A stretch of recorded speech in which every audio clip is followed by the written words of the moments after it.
Thanks for joining me. Today's stories will be a continuation from last video involving terrifying encounters on the road. Please leave a comment and subscribe if you enjoy. Thank you. I used to live way out in the middle of nowhere with my aunt and cousin for about 5 years. It can get pretty creepy at night. The town we were closest to only had a pre-K through 12th grade school, post office, church, a tag agency, and notary. We lived about 6 or 7 miles away from and went to school there. Most of the homes are miles apart. We didn't even have bus stops. Each student was picked up at their house. Parents whose children rode the bus had to pay a fee for gas because my bus rides lasted as long as 3 hours every day. That's how rural this area is and covered in woods and rivers. There's lots of wildlife. There had been a wildfire burning in a neighboring county for the past couple of days, destroying acres of forest, forcing wildlife to flee. We had to be extra cautious when driving because deer were everywhere. You couldn't drive long without seeing one. It wasn't uncommon to spot fellow motorists stranded after a deer incident. There was almost always blood-splattered trucks sitting at the gas station. My cousin and I were going home, and we were using her truck to help a friend move a pool table. We ended up staying and playing pool until a little before 4. We hadn't been drinking or anything, just hanging out. We were driving down this old dirt road. Over the trees in the distance, we could see smoke from the burning wildfire against the night sky. A big buck ran out in front of us, causing my cousin to hit the brakes. And then something much bigger ran out after it and grabbed the deer. It happened so fast and my eyes were locked on the buck, I didn't get a good look at whatever was after it. We hit the ass end of whatever it was and went spinning. The truck crashed into a small ditch on the side of the road, sending dust everywhere. It wasn't very serious and neither of us were hurt, but it knocked the battery cables loose. We both pulled out our cell phones, but of course, no signal. We weren't surprised. Neither of us mentioned what we hit and got out to attempt to open the hood, but we couldn't reach the front to unlock it because the front of the truck was wedged against the dirt and sitting angled downhill. There wasn't much we could do. So we walked up the road searching for a signal and using our phones as flashlights. And then we saw the deer laying beside the road. It'd been gutted. There was a huge ragged hole in its belly and its intestines were strung out for a few feet in the direction of the woods. This was a very large deer. We immediately decided, fuck this shit, got back in the truck and waited for a passing car. I rationalized that we must have hit the deer or something, but she knew we didn't. We hit something else. We got lucky and after about only 10 minutes we see headlights. It could sometimes take hours for another car to pass by on these back roads. As soon as they got close, we flagged down the driver and told him what happened. He told us he was heading out for an early morning hunting trip.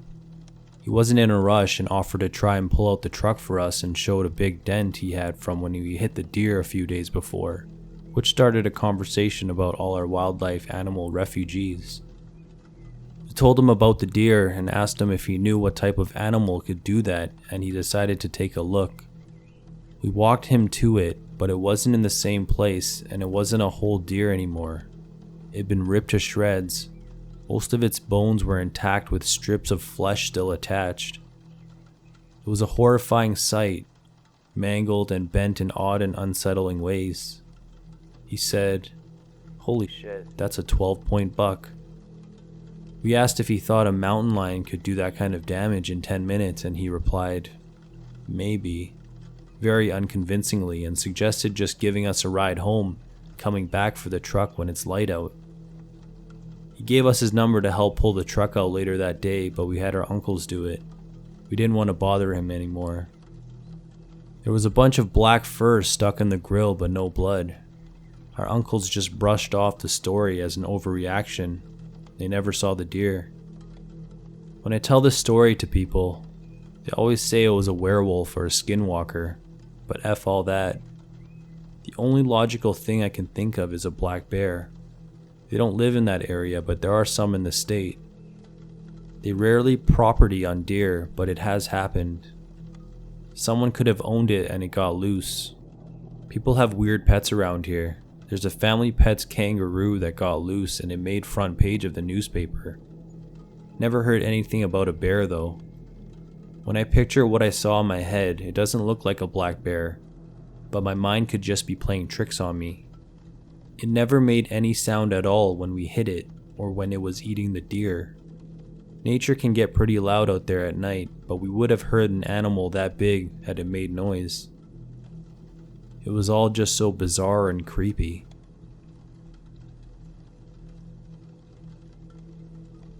Driving through Virginia on the second day of a 4-day road trip, I remarked to my family that it was odd we hadn't seen another RV of our dated make so far this trip. 2 minutes later, one comes along the other way. And then I said, we haven't seen any deer on this trip. Go around a bend and there's about 6 of them grazing in a glade by the roadside. Okay. I'm on a roll now. Okay then, we haven't seen Santa Claus on this trip. It was July. 5 minutes later, there's a billboard with Santa touting the Christmas store. So I said, we haven't seen $1 million, and that was the end of my lucky streak.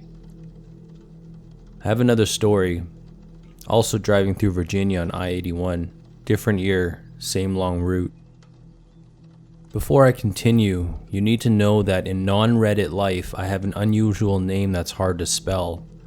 I was feeling very depressed about life in general and rather aggravated in specifics. Needed a restroom stop and there aren't many along that stretch. And my dear, dear husband has an amazing ability to pull into the grodiest gas stations.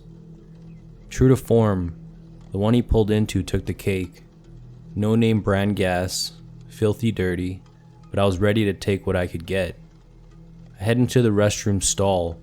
Weirdly, it had only one graffiti on the wall saying, "God loves," and my name. Spelled correctly. Nobody, except God apparently, ever spells it correctly. Even some family members. I took a picture and laughed the entire rest of the trip. That was a funny one.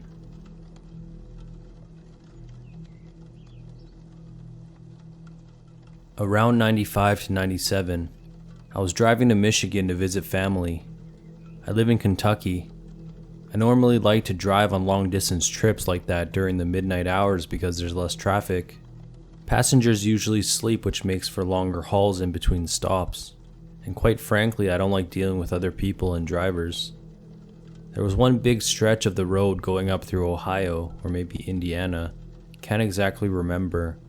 I was going fine and nothing out of the ordinary. I then start noticing a bright light up ahead. I wasn't sure if it was another vehicle or a gas station, but I thought it seemed a lot brighter than usual. As I kept driving, I could tell it was moving and was getting bigger and bigger. I wake my cousin and tell him to check it out. We're both staring as it is clearly moving closer and becoming more brighter and more larger with every passing second. Then suddenly, it seemed as if it instantaneously just flew directly over our heads and felt as if it was only a few feet above the car. It never made a sound but was moving ridiculously fast, and for lack of a better description, was just like a bright white ball of fire. I watched it move out of the distance through my rearview mirror. Hands down the craziest thing I've ever seen in my life.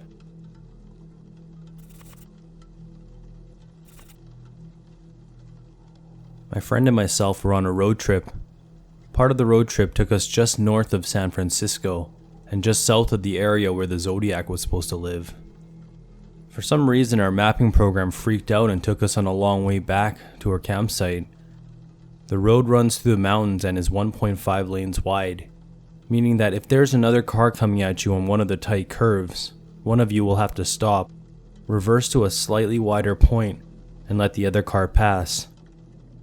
Sure enough, we get to talking about the Zodiac, college kids trying to freak each other out.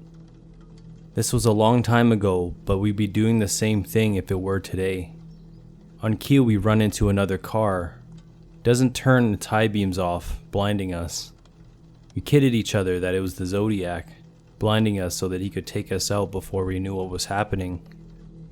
I reverse to let the car pass. He drives by. It was just a harmless man with his kids in the back. Then I see a flash out of the corner of my eye. I look over at my friend to ask if he saw it too, and he was open-mouthed staring in the same direction. Today we have no idea if it was our minds playing tricks or not, but he got a much better look than I did. Both of us swear we saw a man running off through the forest wearing what? A dark blue jacket. We both figured we were just seeing things, but neither of us ever fully gave it up to a creation of our mind.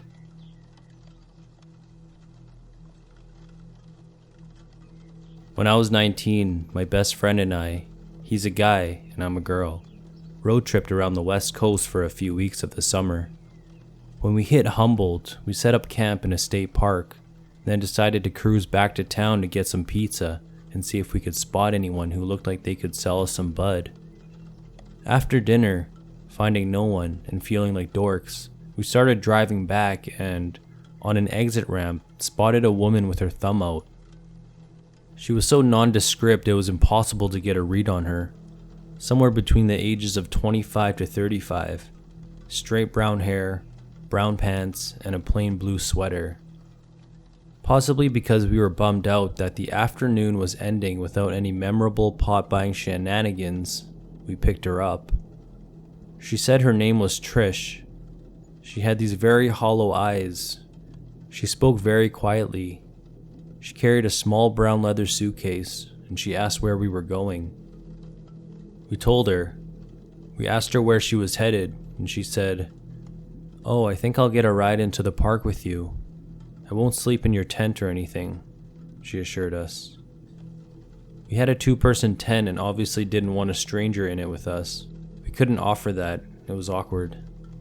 We had leftover pizza in the back seat, told her to help herself. She ate it all, quickly and quietly, like she hadn't eaten all day. Get to the campsite. Awkward.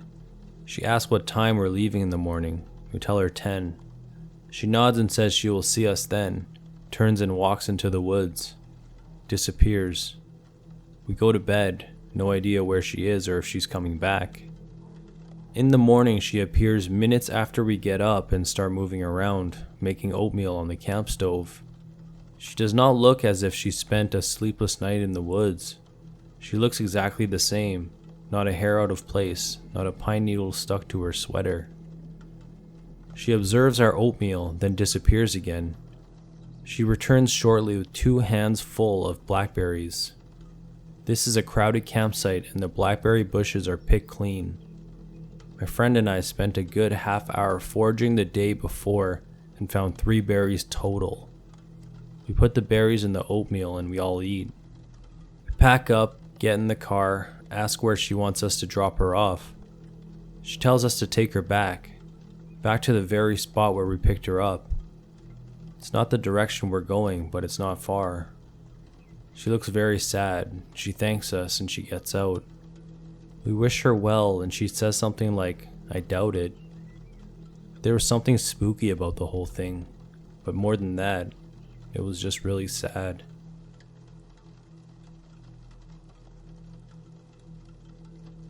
I drive a pretty decent stretch of back roads between my home and my university quite frequently. It's like an hour and a half of nothing but farms and trees. Late at night, on a particular desolate stretch of road, I noticed some flickering lights way ahead of me. As I sped closer, the lights grew more intense until it was pretty bright glowing. When I was close enough to see what was going on, I saw a bunch of cars and trucks parked off to the side of the road, and a huge fire burning in the trees about 30 meters from the road. I stopped, checking out the amazing bonfire. The stack of trees and logs was like 10 or 15 feet high, and the flames were easily double that. The fire was so bright that it was hard to look at for longer than a couple of seconds, but I could see people moving around just inside the trees. They were packing up chairs and tents and running back and forth between their camp and vehicles, obviously bailing. A mammoth of a man got out of one of the trucks and started waving his hands at me. I tensed up, wondering if I had stumbled upon the wrong kind of party, but the guy just told me it would be best to move on as the fire was likely to spread. I realized that the fire had probably started out much smaller and burned out of control. Later that week, on my way back, a huge swath of woods had burned down. There were still fire and rescue milling around, but it looked as if the flames were all the way out. I still don't know if the people I had seen were caught or owned up to starting a forest fire. Luckily, it hadn't spread for more than a few hundred square feet before it was extinguished.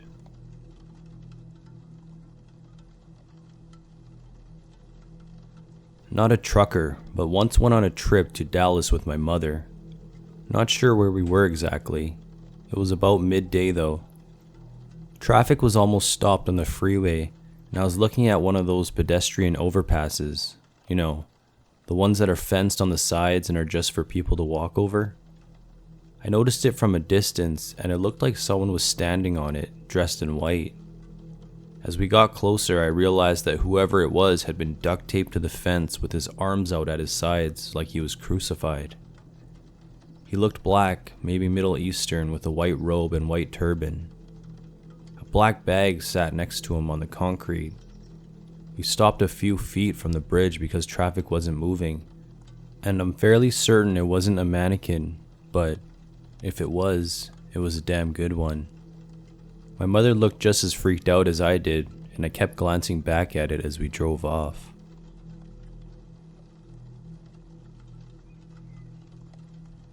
One night about 6 months ago, I was driving my sister home, and to get to her house I have to drive 15 miles highway and 6 miles back roads. It's 1 in the morning and I had just dropped her off when I'm at a stop sign waiting to turn out. I see the first set of headlights I had seen since leaving my house. I didn't think anything of it and got on the highway. This is where it got messed up. There are no lights on this highway, just country and the glow of headlights. The dude pulls up right beside me like he's going to pass but just drives alongside me. I speed up, he speeds up.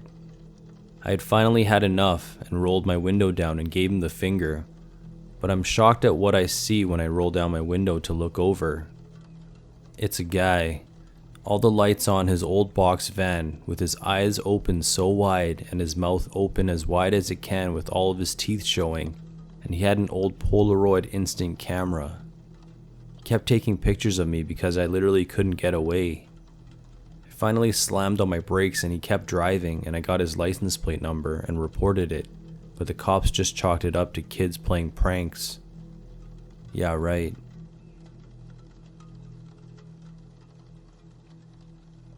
I'll go for one that we just couldn't explain. I was riding shotgun in a car with my ex and her sister on a stretch of road with only marshland and forest around in pouring rain. I remember so clearly being asked if I liked INXS, and I said I didn't really listen to them, but to go ahead because I always liked finding new music, so she put them on. I think we were driving really far to get to a mall or something, I can't really remember.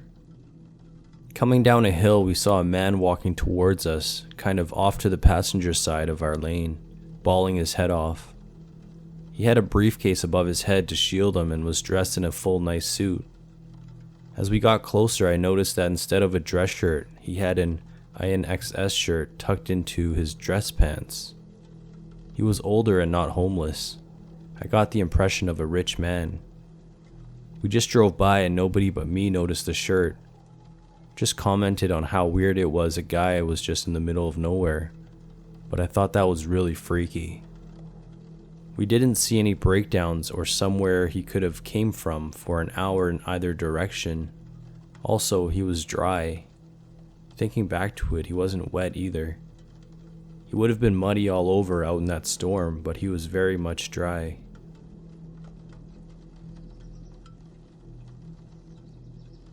Once my friends and I were driving back from the nearest decent-sized city to our crappy little hometown in rural Tennessee. Now, I had an older car, but it was in fairly good shape. No real issues aside from some carburetor problems occasionally.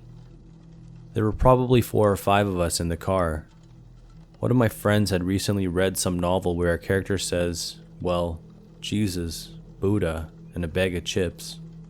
Being wise-ass teenagers, we thought it was hilarious for some reason. We kept coming up with various combinations of blasphemous words in the same vein as the original. After a few minutes of this, suddenly all the lights in the car just cut off, inside and outside. Nothing else was affected, just the lights. Then just as suddenly, they came back on. Obviously, we chalked this up to chance. I had never had that happen in my car before, but it's not something that can't be reasonably explained. After a few minutes of nervous laughter, the blasphemy resumed. Again, the lights shut off, and now I was worried. I thought something was really wrong with the car. My friends accused me of turning off the lights. I hadn't, and convinced them of it. Again, the lights came back on. Now, I'm an atheist currently, and at that time was a pretty cynical Christian. I didn't put much faith in the thought that our banter was pissing God off, so he was sending a message. But still, sometimes you don't tempt faith, right? Well, you aren't me then. Much to the dismay of my friends, I decided to give it one more try. I don't remember the exact phrase, but let's assume it wasn't something you'd say to your grandmother. No sooner had the last syllable rolled off my tongue than the lights cut off for good. This time long enough to force me to pull over and turn off the car. We all sat silently, pondering what had just happened. One of my more religious friends said a little prayer in the back seat. I kept my cynical mouth shut this time. Eventually I started the car and the lights came on just like normal. We rode the rest of the way home in silence. I never had a problem with anything electrical in that car after that night. The battery even lasted a couple more years until I sold it. Not a truck driver, but it happened on an early morning vacation drive. My wife and I were traveling on I-40 from Oklahoma to Ohio, stopping in Tennessee to see some family. We left at midnight, something we hadn't done on a road trip before. As we're in Arkansas, we're winding through a hilly area. It all happened quite fast as we were probably traveling around 70 miles per hour. I swear I saw a wolfman type creature. I say wolf as it appeared to be a large dog-shaped thing with a pointed snout, and I say man because it was running across the road on two legs. It moved right to left, and time seemed to slow down as I barely missed hitting him with my car as I passed him on the driver's side. I looked over at my wife and she looked at me, wondering what the hell we just saw. Was it just too early in the morning? It was about 6 hours into the trip, sunlight barely coming out over the hills. We haven't spoken this to anyone, with assumptions of no one believing us, but this is Reddit. What the hell? I'm not a trucker, and my story isn't spooky as such, but it was plenty scary to me. This is about the night I spent in a jungle that is home to tigers. I was born and raised in India, happened almost 30 years ago. I had just turned 18, my dad gave me a new motorbike. It was my summer break. I decided to take a road trip up into the Himalayan foothills. The Himalayan foothills are part of the Terai forests, huge hills which could be called mountains if they weren't sitting next to the Himalayas, densely forested. And I don't mean gentle European forest, I mean tropical jungle. You need ropes and machetes to get through parts. I was exploring an area where 3 of these mountain ranges intersect. The Mailani, Chilkia, and Dima ranges, part of which happen to lie inside the Corbett National Park, which is one of the tiger preserves of northern India. It's not just tigers. The same forests also have leopards, wild elephants, bears, jackals and hyenas, monkeys, and huge pythons that kill and eat deer, and crocodiles along the Kosi and Ramganga rivers below. So one evening I rode my bike up a little dirt track on the hillside to get to a little promontory up there for a better view. Sat down to enjoy the view and smoke a cigarette And while I was doing that, my bike slipped the kickstand on the uneven ground and went sliding down into a ditch about 15 feet deep. That's how I ended up spending the night in the jungle. I had left it late in the day with only a couple hours of light left because of the forest lodge where I planned to spend the night that wasn't too far. But without the bike, there was absolutely no chance of getting anywhere. I used what daylight was left to trek down the hill and get back to the main road on the off chance that someone driving by might help me. But it was a slim hope. The road is actually a dirt track and there's no traffic on it after dark. So imagine this. This road was about 15 to 20 feet wide. On both sides, the land had been cleared for another 50-ish feet. Beyond that was jungle. You actually can't see past the first couple rows of trees. It's too dense. For the first few hours after sunset, there was a thin crescent moon, but around midnight even that set, and then it was pitch dark for the rest of the night. I sat down in the middle of the road, trying to keep as far as I could from the jungle on both sides. I had a tiny flashlight, useless beyond half a dozen feet. Had my cigarette lighter, but no dry wood to make a fire. First few rains of the monsoon had already come and everything was damp. I didn't dare go into the jungle to search for dry wood. I couldn't see a damn thing, but I could hear the noises. Goddamn, the jungle is loud and scary at night. All sorts of birds and animals calling, squeaking, grunting, rustling. Twice that night I heard tigers call. Fortunately, they seemed far away. At least half a dozen times that night I heard langurs giving their alarm cries. These are monkeys, and they have an early warning system of cries and calls to warn each other of danger. Leopards find them tasty. So every time they call, it's a shock to the system. Is there a leopard hunting them nearby? Or a big python? Or are the buggers just confused or cranky? Who knows? You can't see anything beyond a few feet anyway. But big cats have much better night vision than I do, and could probably see me if they came close and smell me from much farther away. That felt like the longest night I've spent in my life. I was too scared to sleep. In the morning, a jeep with a forest guard drove by. He heard my story, then went back and sent a few villagers to help. They dragged my bike out from the ditch with ropes and I went on my way. But I'm not going to forget that night in the jungle.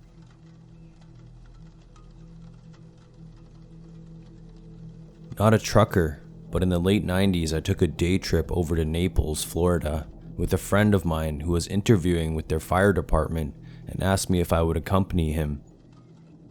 We'd been traveling down Alligator Alley for several hours when we passed what appeared to be several dozen white shirts hanging in the cypress trees on the opposite side of the road.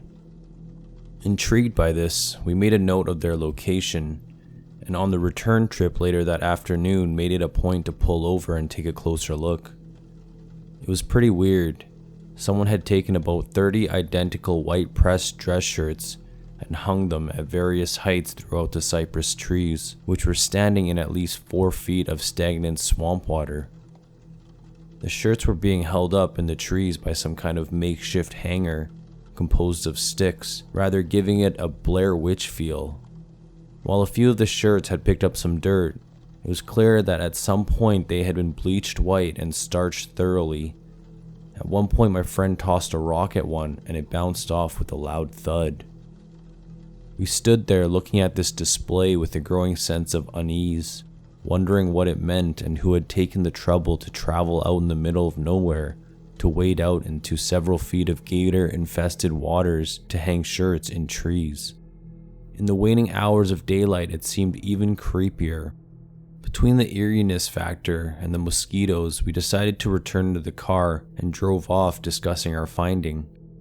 We decided it was perhaps some kind of memorial to someone killed on the road, or perhaps something more sinister, like a ritual of some sort. Through the years, I have read other reports of similar displays being sighted on other remote roadways throughout the country. A few years ago, I happened to be traveling on Alligator Alley again and did not notice the display. Wish we had been able to get a picture of it.